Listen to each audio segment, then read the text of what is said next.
What up, fellow nerds, and welcome to Not Your Status Quo's Clone Wars Season 7, Final Season, Episode 1 review.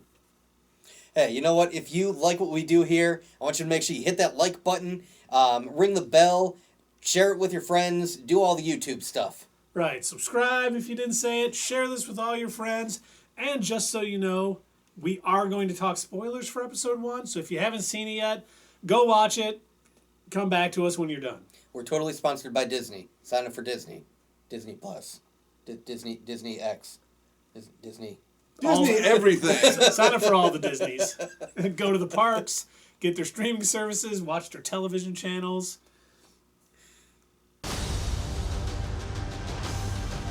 All right, Episode 1, The Bad Batch starts. There is a battle raging on a nexus, and the Separatists are basically winning more and more.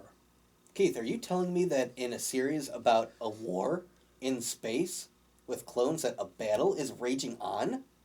It says it right there. It's raging. Not only that, the Separatists are getting better. Ooh, And it's it's almost as leading- if they know something. It's almost like it's leading into something bigger. It's crazy. That sounds crazy. I don't know if that's right. Yes. But, we see Rex explains his theory that, Admiral Trench has this algorithm that he built that's kind of for battlefield strategies, and are using it because they say when they use, a certain technique, it works, and then it gets less and less effective, and they're starting to get used to all of their things. So he said he only shared it with 2 people, Fives and Echo. Fives, unfortunately, has passed away. And Echo was thought to be dead at the Citadel, but spoiler alert, he may not be. He may not be.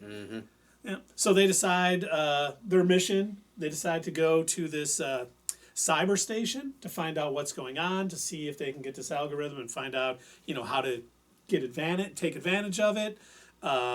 Rex recruits ARC Trooper Jesse and the medic Kix, while Cody enlists Squad 99, or Clone Force 99. The Bad Batch.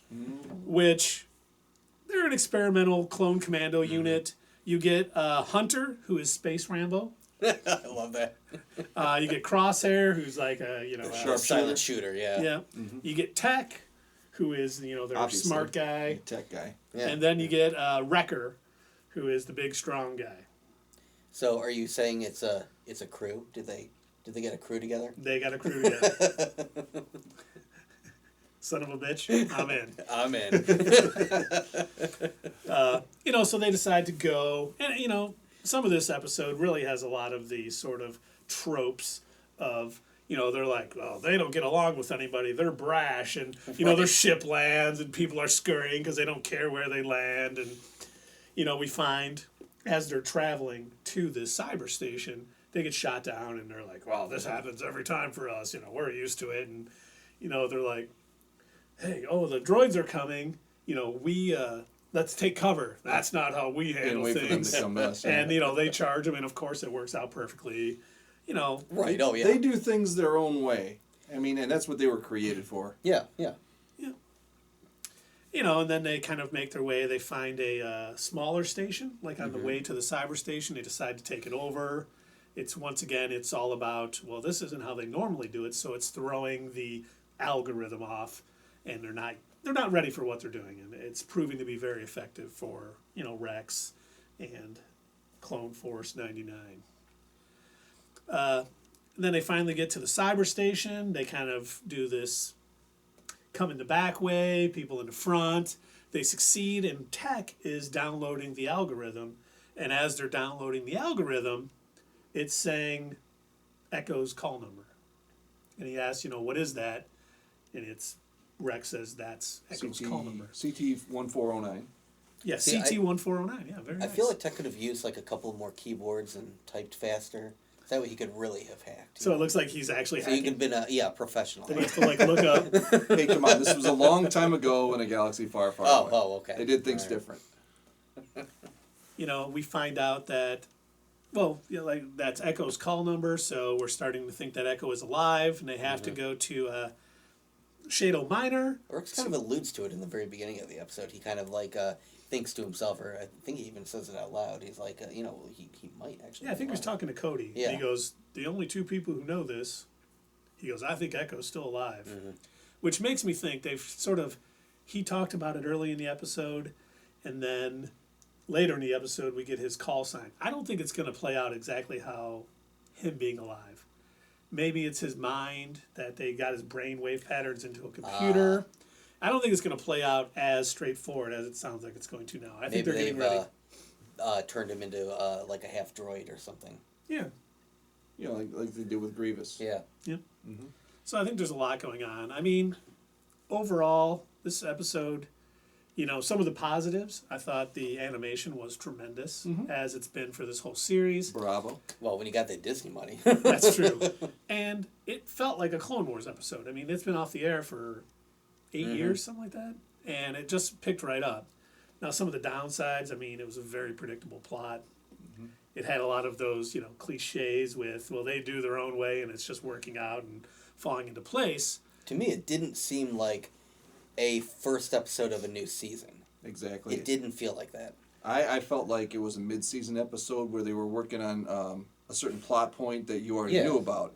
Instead, as if you should have already known. If I understand that, again, this is the last season of an ongoing series, and obviously you should watch the old ones to catch up. The old ones to catch up, but for anybody who hasn't really watched the Clone Wars before and is going on to Disney Plus, and this might be their first hey, I'm gonna check this out, see if I want to backtrack and go and start watching it.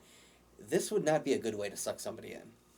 And there have been shows that start off slow. I mean, obviously they're building towards something. Yeah, I mean it had a few laughs. Don't get me wrong. Yeah, I did chuckle at Well, that. in this arc, there's going to be more episodes to this Yeah. arc, so we're going to find out more. Next episode, I'm sure they're going to be going to try to find, Echo wherever he might be, and to build out. But it was good. I don't know if the hype that it's coming back. Yeah, it certainly was not bad. Yeah, I'm waiting for the hype to me was all around Ahsoka. And when she gets involved, I think it'll get a lot more interesting. mm-hmm. And we know one of the arcs on this final season is Ahsoka's walkabout, so we'll find out what happened to her after leaving the Jedi Order. And I think that's probably why they started with the Bad Batch, because this arc is probably going to be interesting and good, but probably not on the same level of interest that finding out what Ahsoka did after leaving the Jedi Order. Oh yeah, right. And then the final arc being the Siege of Mandalore, which I think everyone, But I guess you can't expect them to blow their load on the first episode. No, absolutely not. That's what I'm saying. Out of the 3 arcs you mentioned, this was probably the one you want to start with because you want to end big. Yeah. Yeah, and I think they're going to have this, which, we've talked about before, and Dave brought up many times. One of the great things about the Clone Wars is how it's an ensemble. It's not always Anakin Skywalker and Obi-Wan Kenobi. You get episodes with Padme and Jar Jar. Those are the ones to watch. You get episodes with Yoda. You get episodes with just clones. And it always, works. They always are building towards something, and then, they have that climax, and it works. It's a story that in the end, it all comes together, And they do have a list. I don't know if you guys saw this week on Disney Plus. They do have a list of the top 20 shows that you should watch before seeing season 7. Mm-hmm. That's a separate playlist you can watch. I would recommend watching them all because I think they're all fantastic anyway. But if you want to catch up, the short way, you could watch those 20 episodes. That's a good idea. I mean, I just went through another entire rewatch of the entire series. I just finished Wednesday. It was definitely worth it because, there's a lot I had forgotten. And just a lot of awesome moments, for those who, once again, this is spoiler filled. I mean, when Darth Maul first comes back in this series, that was just so incredibly well done. They handled it perfectly, and, I can't wait to see him ruling Mandalore and, all that transpires with that. It's going to be a great season. Oh, yeah. I just think this episode was good, not great. Yeah, I agree. I'm looking forward to seeing, in the Siege of Mandalore, the cartoon version of Moff Gideon. If he does show up and he somehow gets the control of the Darksaber in this, that would be. I would love to see that all tied together and everything. What else I would like to see is for them to kind of recreate the Darth Maul versus Obi-Wan fight in the upcoming Obi-Wan series. Now, that's the live action one. Yeah, that would be cool. That would be very cool. That would definitely be amazing. All right. Well, what did you guys all think? Let us know in the comments. Let us know what you think, and we'll see you guys soon.